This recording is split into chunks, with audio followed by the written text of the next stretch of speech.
दसऱ्याच्या दिवशी भगवानगडाच्या पायथ्यावरून केलेल्या भाषणात राज्याचे माजी मंत्री आणि उपमुख्यमंत्री अजित पवार यांच्या विरोधात आक्षेपार्ह विधान करणारे राज्याचे दुग्ध विकास मंत्री महादेव जानकर यांनी एक पाऊल मागे घेत आपल्या वक्तव्याचा विपर्यास झाल्याचे म्हटले। त्याचबरोबर आपल्या विधानामुळे जर कोणाला दुःख झालं असेल तर त्याबद्दल मी खेद व्यक्त करतो असं म्हणत महादेव जानकर यांनी या विषयावरती पडदा टाकण्याचा प्रयत्न केलाय। महादेव जानकर यांनी एका निवेदनाद्वारे आपल्या वक्तव्यावरून उठलेल्या वादाच्या पार्श्वभूमीवर आपली बाजू मांडली। मी गरिबांचा प्रतिनिधी आहे, पण मी संस्कृतीने गरीब नाही। मी कोणाला शिवी देत नाही किंवा दिली नाही। माझ्या वक्तव्याचा विपर्यास केला गेलाय। फक्त गरिबांना आणि गरिबांचे पैसे लाटणाऱ्यांना आणि भ्रष्टाचाराच्या पैशावरती राजकारण करणाऱ्यांना जो ग्रामीण रूढ शब्द आहे तो मी फक्त वापरला। हवा असेल तर सर्व शब्दकोशात तो तपासावा। मी गरिबांचा प्रतिनिधी असल्यामुळे गरिबांच्या लढ्याने आणि संघर्षातून मी बलाढ्य शक्तींना पुरून उरलो।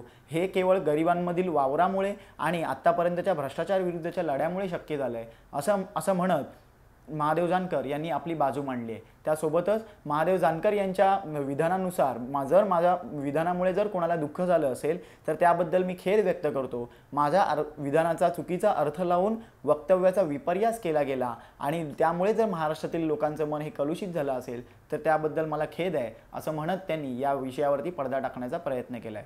या संदर्भातील ताज्या बातम्या आणि अधिक अपडेट्ससाठी पाहत रहा लोकसत्ता.com।